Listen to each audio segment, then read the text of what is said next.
For real? This is how we're doing this? All right.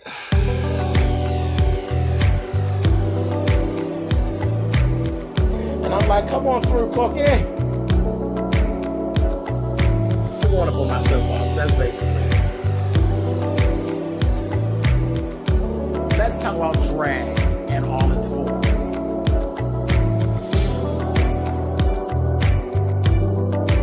What, Cookie?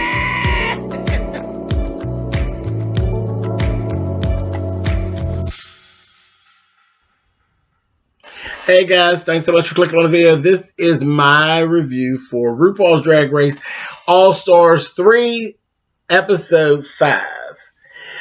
I'm disappointed. Absolutely disappointed, to say the least. Whatever. Let's go on and get on into this. Okay. Mini challenge. The mini challenge is 15-minute drag. They get 15 minutes to get in drag. It's all Andy Warhol inspired. Everything is Andy Warhol inspired for today. We do a photo shoot of like abstract photos, and then they did the whole Andy Warhol artsy, craftsy feel on top of it. Real nice. But they did it. I enjoyed it. I enjoyed the challenge. I enjoyed how they did it. Aja, hands down, she won it. She did a really good job. And Aja has been doing a good job. Y'all keep hearing me saying that. I've been pulling for Aja. She's been doing a good job.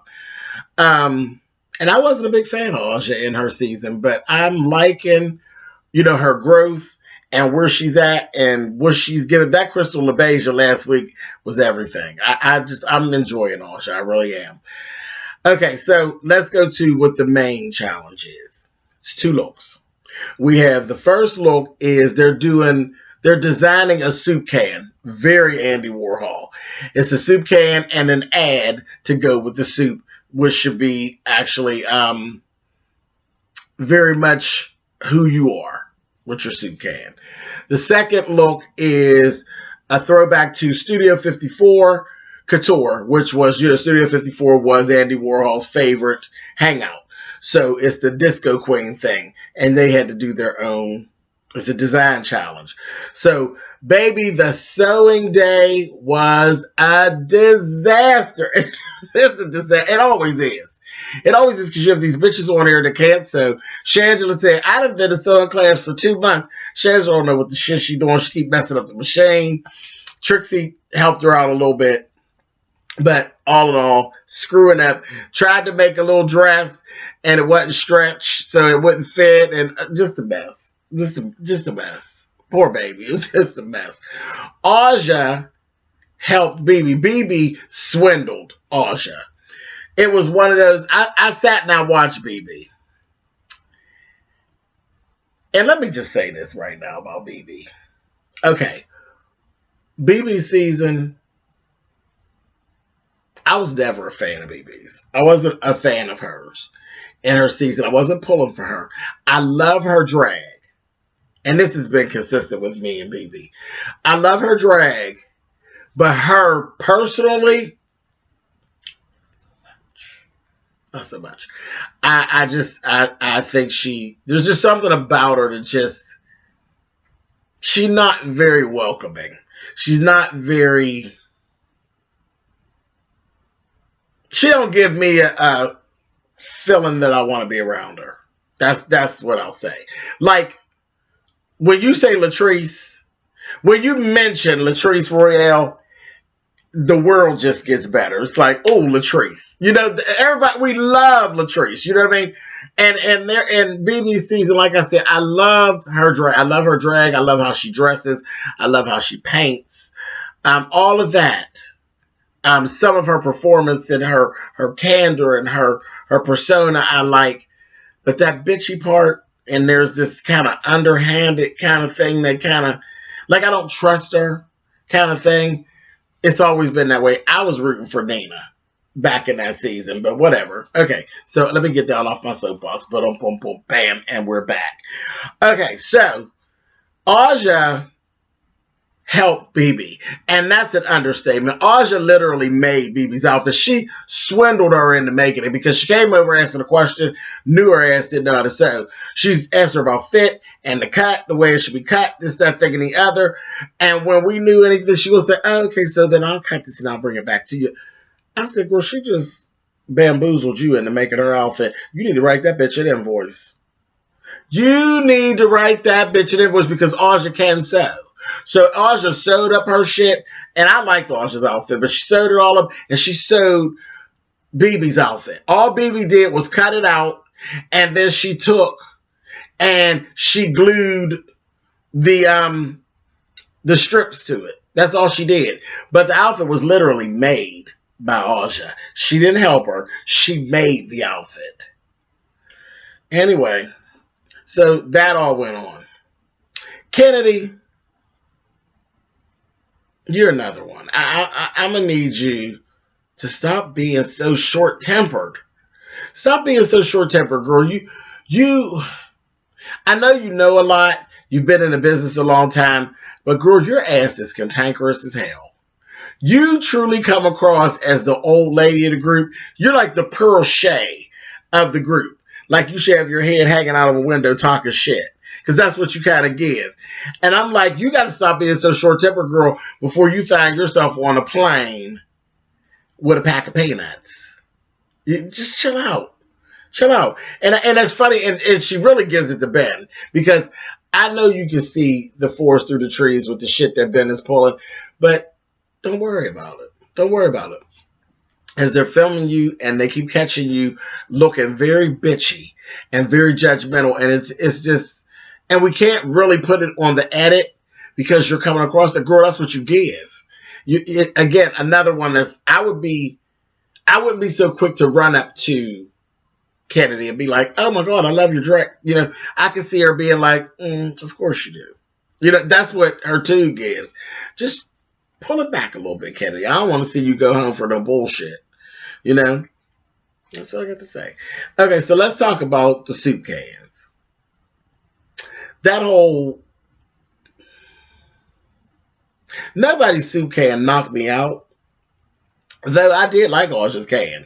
Now, no, the can was not reminiscent of the old Aja, but it is pretty reminiscent of the new Aja.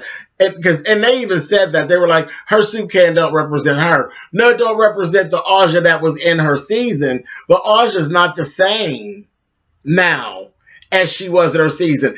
In her season, I didn't like Aja because she was a bitch. She was a young, smart mouth, quick bitch. And she's not like that anymore. Now she is sweet and approachable, and she's having a good time, and she's more jovial, and she's open. She's open. She's open to learn things, and you can see it. And she's definitely much more pleasant to be around. So that soup can, talk about sweet tits, that did represent Aja for me. For me, I liked it. I got it. But they didn't care for it very much. I thought BB's soup can was boring. They loved it. I thought it was boring. I want to tell you this. I am African American. I'm sure you didn't miss that. I'm African American than a motherfucker. But I'm a little tired of Cameroon. Everything that you do is Cameroon. African. Woo. Okay. We get it. We get it. We get it. Like, it's getting to be a thing. It's like, girl, as soon as your name comes up, it's either a Diana Ross reference or it's a reference to Coming to America. We get it. We get it. So I'm getting a little tired of that. So I wasn't thrown with the soup can. I was like, Trixie's I thought was interesting, and it was more her ad. Her soup can was pretty cool too. Trixie was pretty cool. It was well thought out, but that's what Trixie does. The whole costume, campy kind of thing like that. I thought Trixie's was actually the best overall. That's what I thought. Now the outfits. Shanji fucking faked her way through that shit. She put a couple of records on her and went on because it was just a mess. She made herself a little bandeau, a little short, and glued some records to her and some tinsel and went on out there. Her hair was cute. But then she put the record on her head, had it leaned down too much, it was covering her face. She kind of messed up. So, she kind of messed up. She messed herself up a little bit with that. I liked Aja's outfit. I did. I liked Aja's outfit. I liked it. I thought it was very disco to me. And I am a 70s baby. It was very disco to me. Now, when she got on stage and they started questioning her and she started running out her references, she was off because her timeline was off with the references she was throwing out. You know, talk about Bridget Bardot and all that. That's the 60s. That's not the 70s. So she kind of talked her outfit out of the running. You know what I mean? But I thought the outfit, I thought it was something I would have wore it, child. I thought it was cute. But whatever. Let's see. Disco outfits. I thought Trixie's was the worst. It wasn't nothing. It was that Dolly Parton outfit again. It was a jumpsuit, a bell-bottom jumpsuit with some rhinestones on it. That would be fine if we hadn't seen it already. This is the third bell-bottom jumpsuit that she done wore. And we ain't been on the air but five weeks. So I wasn't knocked out about it, and they loved it. They loved it. I said, what are y'all doing? I didn't love it at all. BB's turned out really good. Aja, BB's turned out good. BB's turned out better than Aja's. But yeah, naturally, it should have turned out better than Aja. And I just wish it would have turned out better than Aja's. I'm going to tell you why. Because one, Aja was making her own outfit. Then she was making BB's outfit. So the time that she was sewing BB's outfit, BB had time to be cutting them strips and carrying on. Because she had to sew her own outfit and size her own outfit, she wouldn't have had the time to do all the embellishments that she did. So hers turned out, she ended up with basically like the best outfit of all of them. Anyway, we're going to get around to all of this. And when they were on stage, this is when BB reminded me why I don't do her all like that. BB, you were a dirty bitch, just so that you know. A dirty, low down, stinking bitch in this episode. You stood your ass on that stage, and when they asked you, did you make your outfit, you already saw that Aja was in a spot. She was in a spot of discontent. They wasn't happy with her. And you couldn't even throw a bone and say, oh yeah, Aja helped me with my outfit or anything like that. She didn't help you. She made your outfit for the most part. But you sat right there and said just as good with a straight face, oh yeah, I made it. Lying bitch. Lying bitch. You did not make your outfit. Aja made your outfit. I embellished my outfit. And I had plenty of time to do so because Aja made my outfit. Stood right up there just as good and said yes. Anyway, then we go on over. Oh, we had guests. We had Titus Burgess there this week and Shay Mitchell as well. Went right on over. Top two, Trixie and BB. I don't agree with Trixie. Trixie shouldn't even been there. I told you I wasn't crazy about that jumpsuit situation. Shouldn't even been there. Her suit can was good, but I wasn't feeling her Studio 54 look. Bottom two, Aja and Shangela. I said, oh, this is going to get interesting. Well, we got done. Baby, BB played her hand. You know, when they do the whole little thing when they're talking and everything, I knew then. I was like, this bitch is going to pull some shit. Then she in her confessional, so somebody's going to have her feelings hurt. Sat right up in there. Aja's talking to her. She wasn't even listening to her. She had already made up her mind about what she was doing. BB won the lip sync because it was Diana Ross, the boss. And Trixie was horrible. She was horrible during the lip sync. And of course, BB just was BB. And she won the lip sync. And she sent Aja home. What type of a dirty bitch would do that? That was just dirty. I mean, that was so dirty. So dirty. So dirty. And the worker is, even if you called yourself planning strategically, Shangela is a bigger threat than Aja. And actually, I hope it comes. Well, I ain't just hoping it's going to come back to bite you in the ass. I'm just going to sit here and I'm going to watch.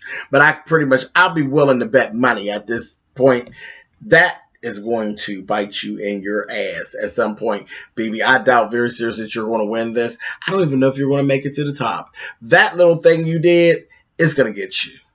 It's going to get, karma's going to bite you right on your ass, and you'll be going back to Cameroon, Danny, because that was so funky. So funky. The girl made your outfit, you threw her under the bus, and lied about it. Then you messed around in the outfit she made, won $10,000, and then on top of that, insult upon injury, and you sent the child home. I said, dirty bitch. Dirty bitch. Whatever. That's my opinion. I laughed. They Ru asked Chad Michaels and Alaska, how many of my girls were you able to wrangle up, honey? There was 3 of them there, still standing there in the cloaks. She says, okay, my dears, it's time for you to get your revenge. So it's going to be interesting. And we couldn't see who they were, but I did see some tattoos on one of those girls' arms.